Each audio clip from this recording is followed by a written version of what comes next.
Is it? We are live. We are live. Hey, everybody. Welcome to another episode of RoadFS Detail Memoirs, the show where we talk to you and introduce you to people in the industry, talk about how they're doing their business, hopefully give you some insight and a little bit of advice and or some little nugget of knowledge that you can gain from this. And I am always joined by my partner, Jody Cedric. Good morning. Super excited to be with you guys. Not only do we have a phenomenal guest, but it also is the last Thursday of the month.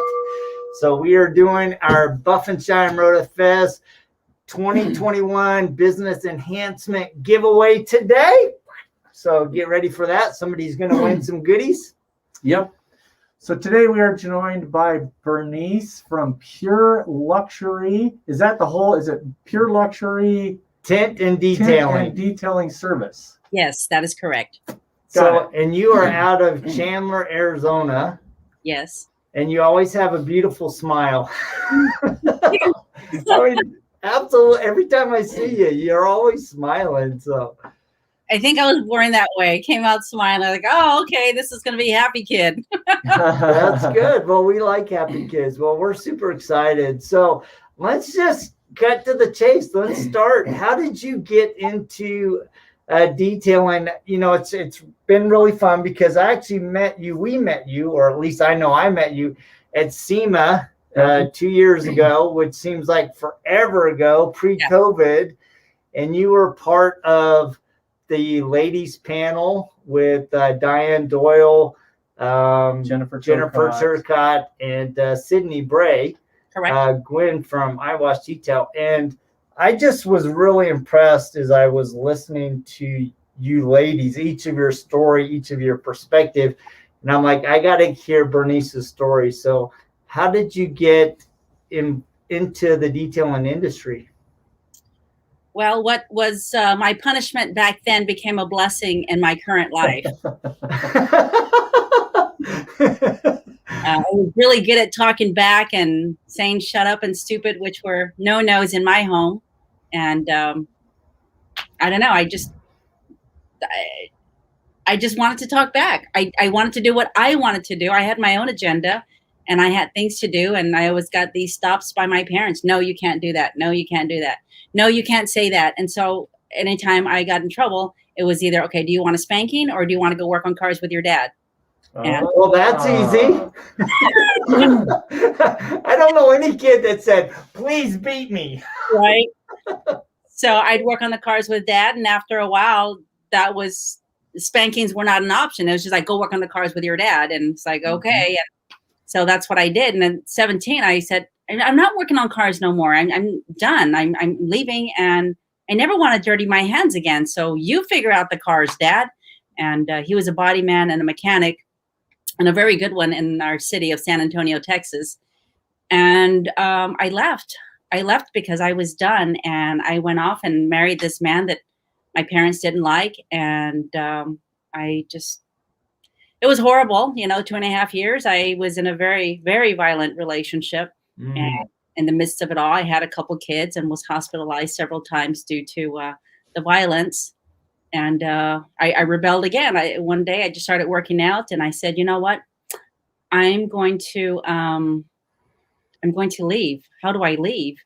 I thought, well, I have to stun him and shock him for a bit. And I didn't know how to use a gun. So I thought, well, I'll just punch him in the face.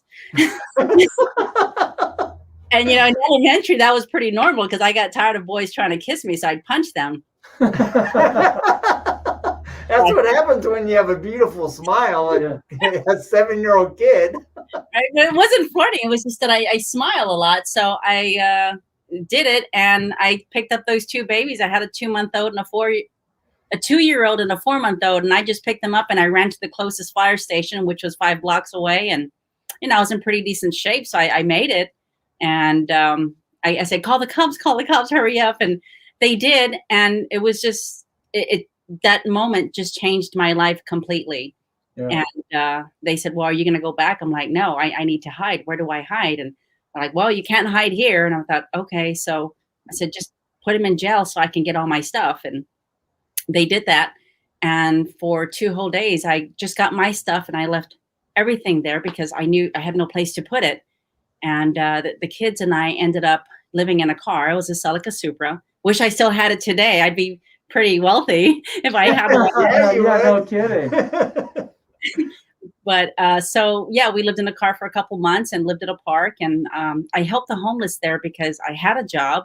And I had a job at the doctor's office during the day. And then at night, I worked at a bar and I was a bartender. And then during the middle of the day, I would go to school.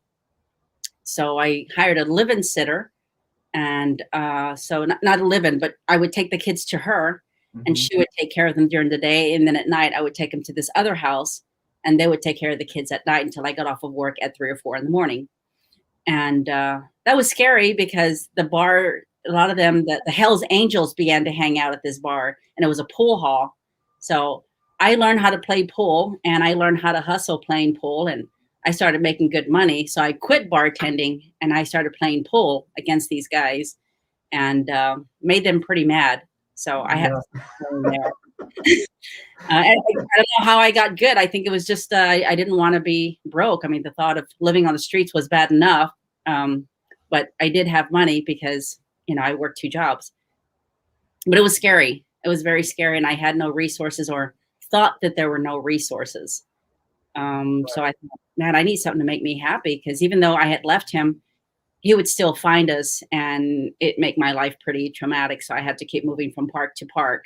And it was rough. It was rough. I ended up in the hospital a couple times. And I just one day just woke up and said, I just want to be happy. I want to be happy. And I already knew that I was messed up mentally with PTSD. Any loud noise would just freak me out. So I thought, how can I be happy? Yeah. And I picked up this book called Awaken the Giant from Within. And that is with Tony Robinson, something like that. Yeah, Tony Robbins. Yep. And I read that book, and part of the book says, interview 10 people of potential successful people you want to be. And I thought, okay, I can do that. I did a guy with the CIA, a brain surgeon, head nurse of a hospital, a pharmacist, and anyhow, there's 4. Like I did nine interviews, and also a detailer. Okay. I was seeking happiness, and I was seeking success at that moment, and I was very, very hurt, very angry, and very traumatized. So I interviewed them all, and the most successful and happiest one was a detailer. And he said, at the end of the day, Bernice, when I go to the bank, I don't care how bad I'm treated by my customers. And he pulls out this big old wad of cash. He goes, my bankers are always happy to see me. And he says, and I can go home and I can eat steak and I can spoil myself. He wasn't married. He was a single guy. And I thought, oh my God, I want that. It's money and happiness. I can deal with that. And I didn't really feel like I was rich, but I knew that I was because I knew I still had the happiness inside there. I just had to dig it out again. Yeah. And so I said, okay, well, if I give you 2 days of work at no charge, will you show me what detailing products to buy? And I'll stay on the other side of town so not to compete with you. And he's like, sure. So I worked 2 days and I promised him that I would do that. And that was my exchange for him training me. And we went to the detail shop. And so all I had was $50 in my account because I just paid all the bills. I was trying to pay everything off so that when I actually did and qualify for a place that, no, I didn't get a place because I didn't have any credit. So that was the hard part. Mm-hmm. And it doesn't matter how much money you have in your bank. If you have no credit, you have no place to stay unless you're staying with a relative. Right. So I learned that one the hard way.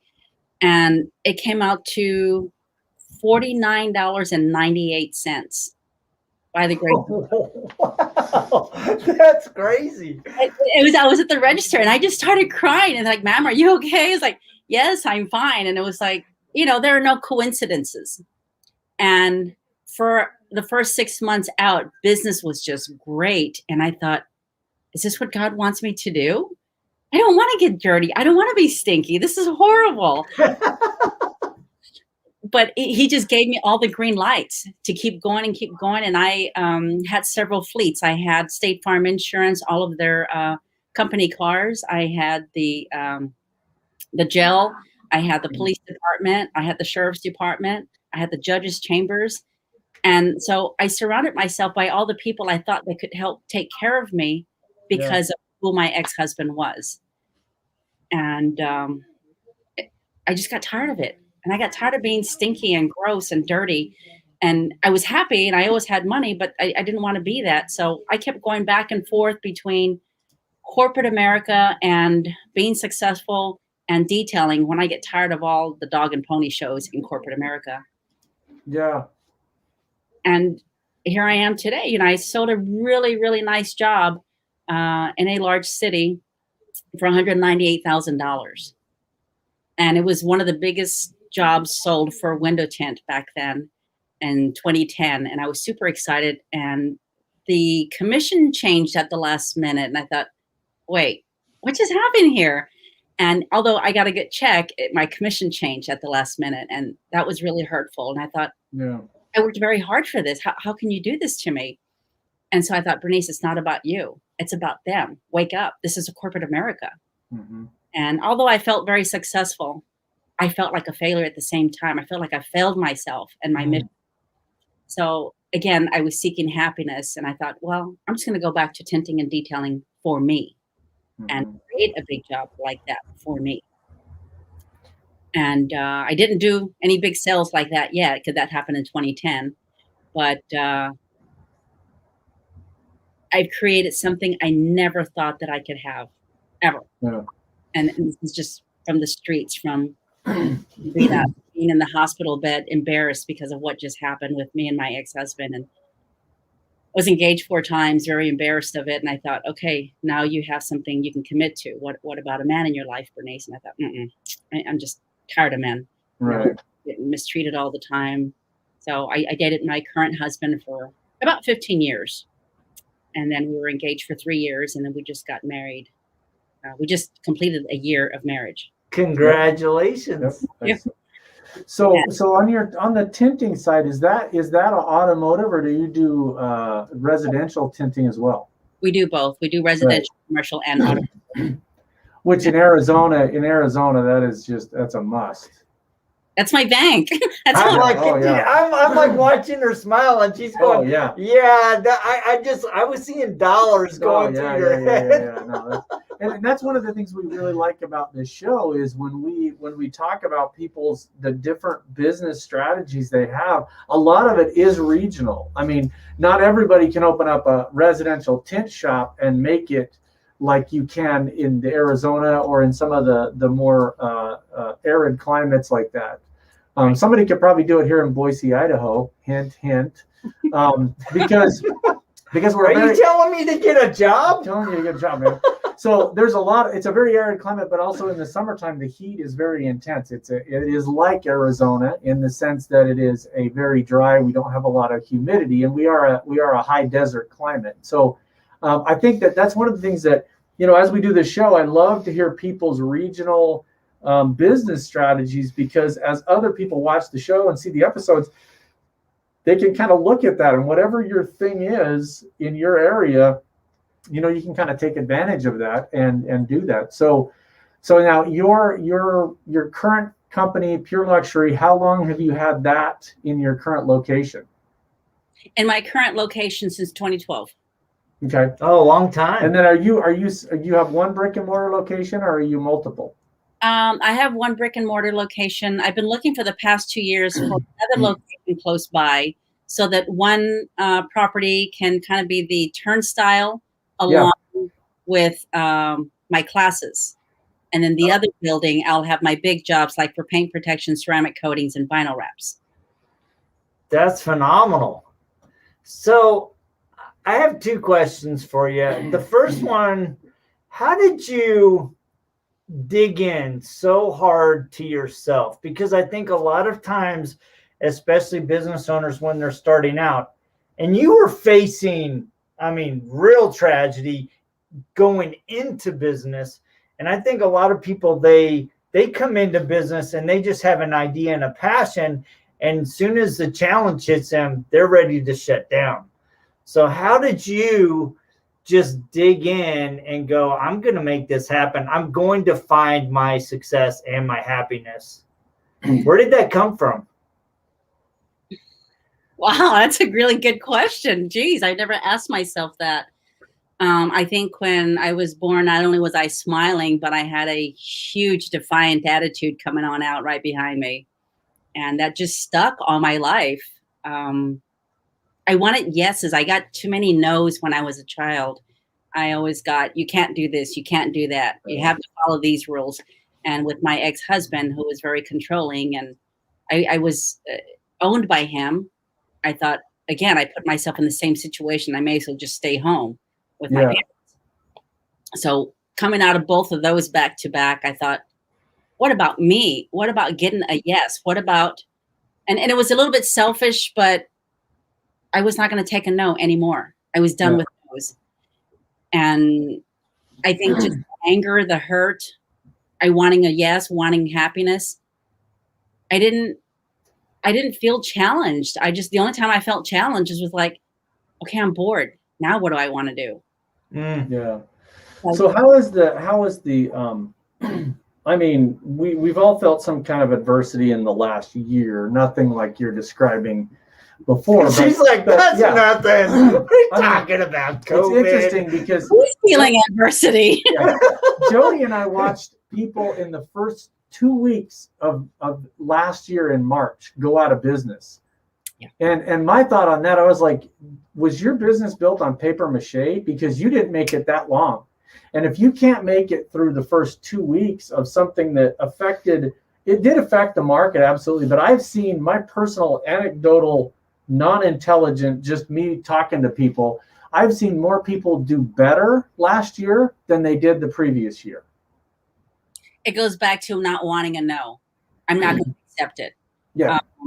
I've had cancer twice in my life. One was skin cancer. Another was ovarian cancer. And no, I'm not going to accept it. If cancer can't kill me, if my ex-husband can't keep me down and kill me, then nothing's going to kill me. Yeah. That's how I think. And I want to do anything and everything so that when I die in peace and I'm happy and I can rest peacefully is how I look at it. Yeah.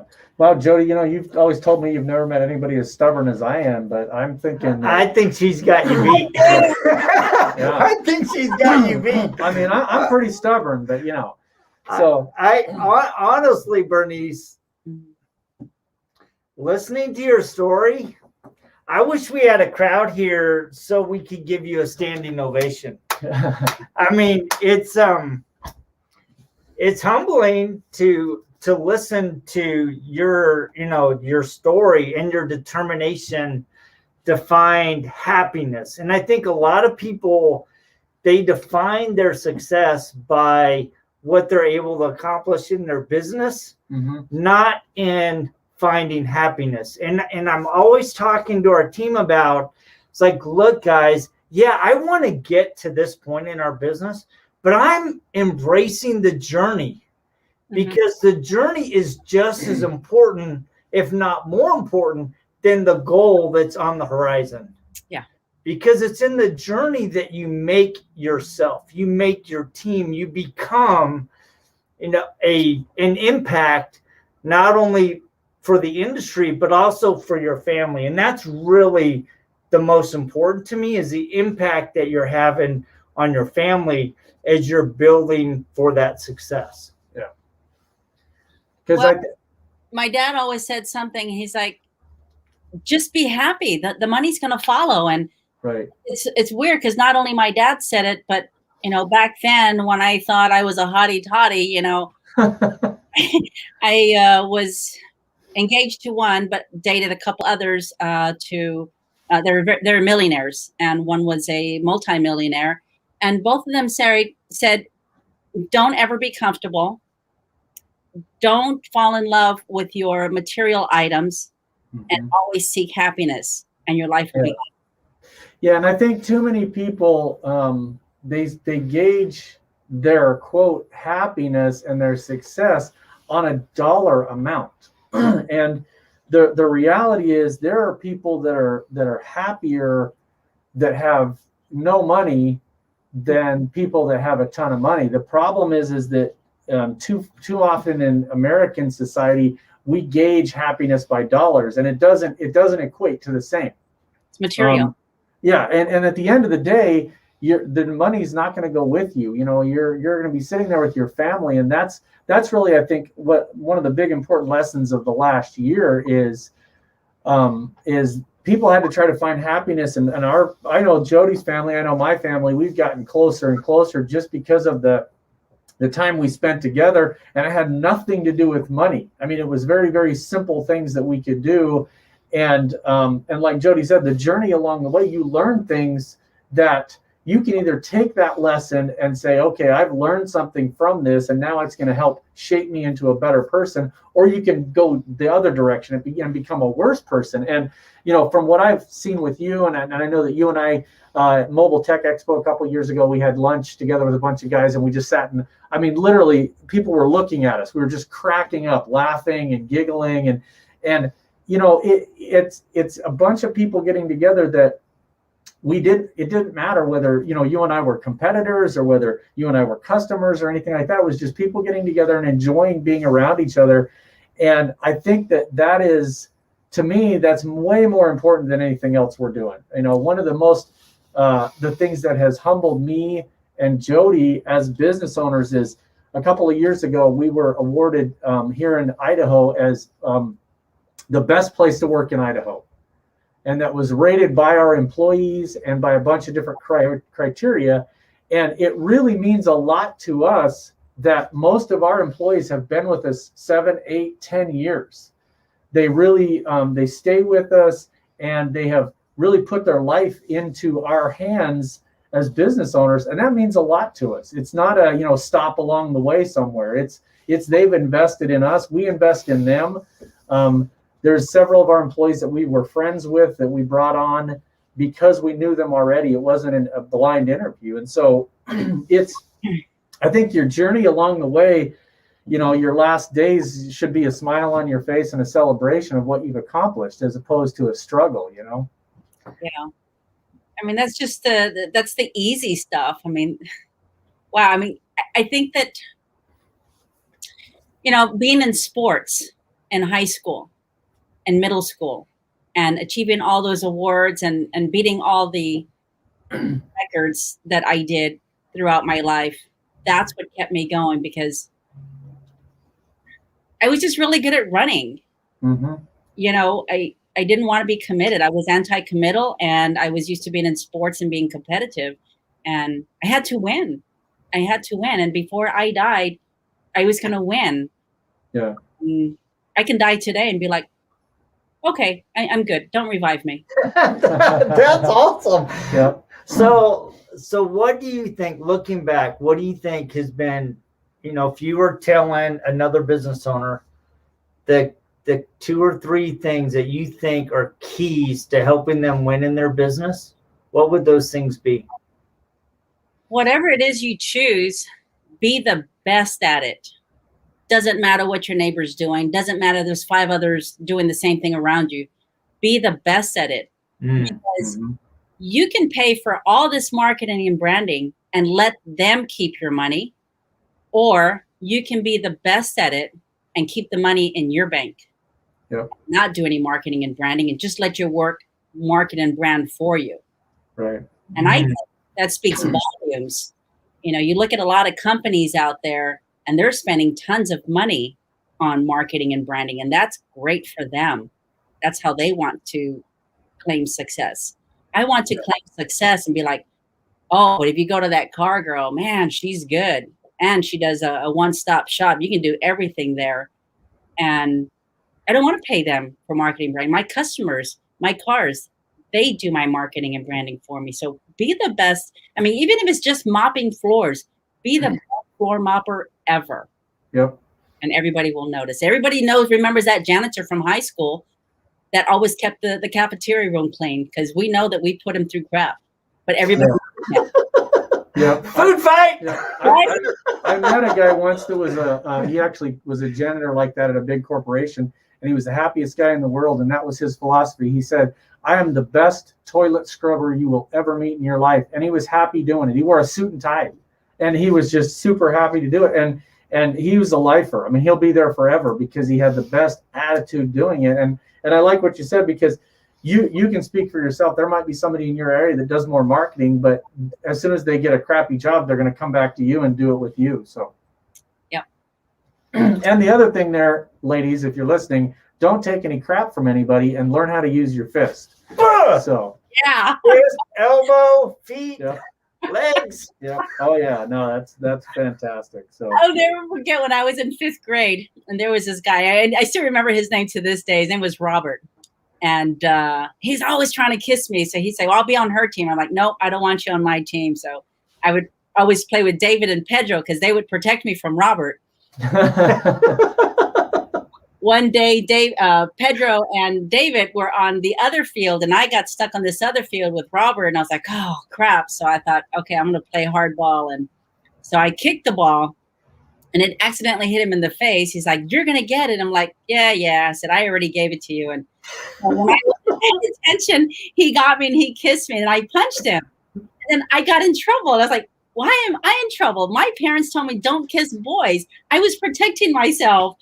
And I didn't want to get in trouble with my parents. Well, I still got a paddle at the office. And for the longest, I was very confused why he didn't get in trouble. Yeah. And I did.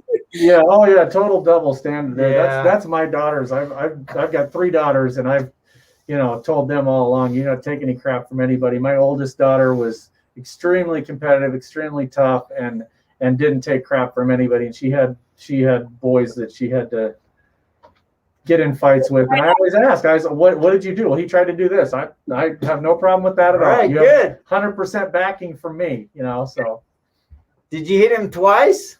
No, Once? it's once and I ran. That's good. You know what? Teach him the lesson. I'm all right. for that. I have 2 daughters too. I'm like, don't take that crap. Yeah. You're a queen. Expect to be treated like a queen. If they can't, leave.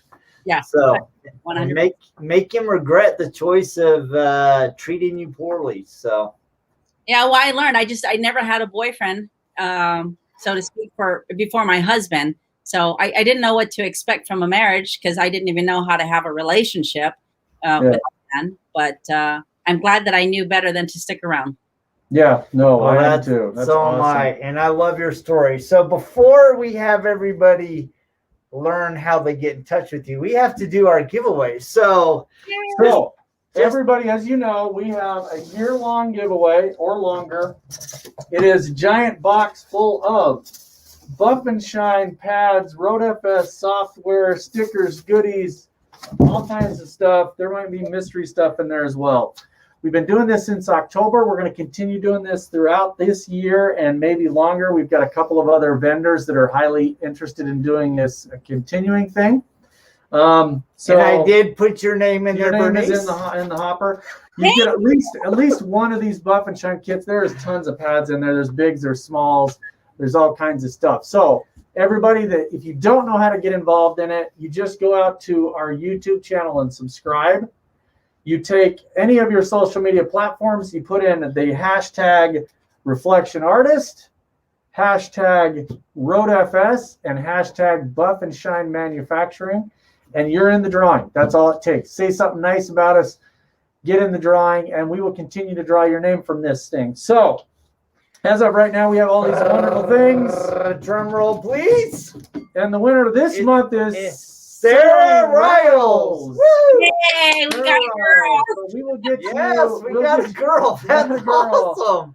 So we will get Sarah. This is your box. We will get this shipped out to you. We need to get a hold of you and get your address, and we'll mail this out to you. And then we will get you all set up with everything, and we will go again. So next month, again, drawing. We have box upon boxes of this stuff. Buff and Shine Manufacturing has been unbelievably generous in giving this away. There's Sarah. She's There's live. Sarah. Yay! She always tunes in. So, yeah. There you go, Sarah. You're the winner. So every week, Sarah tunes in. I always see her comments and her likes. So super excited that you are this week's winner. So I will connect with you.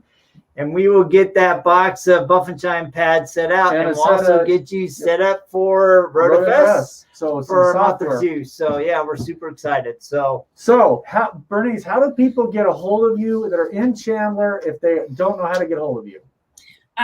Well, I'm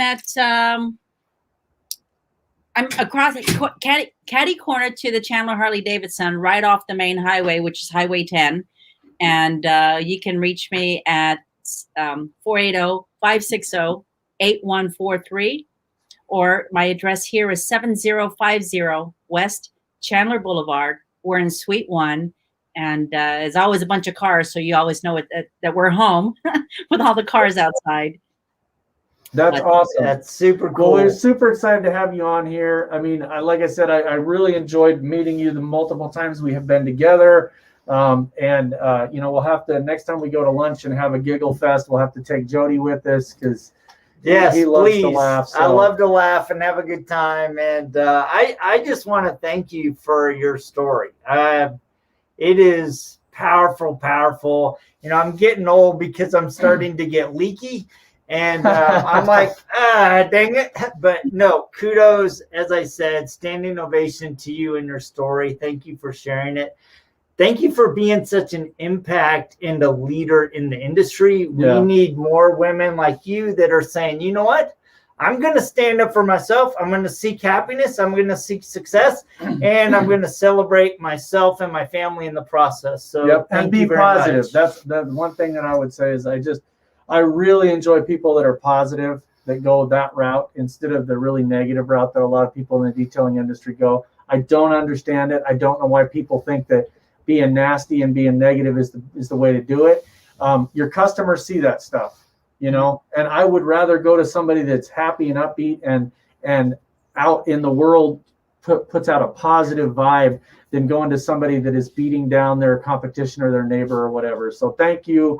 It's always a pleasure to talk to you, and we wish you the best and success in Chandler and everywhere you go. And I can't wait to see you again. Are you going to be at the Southern Detailers Conference in June?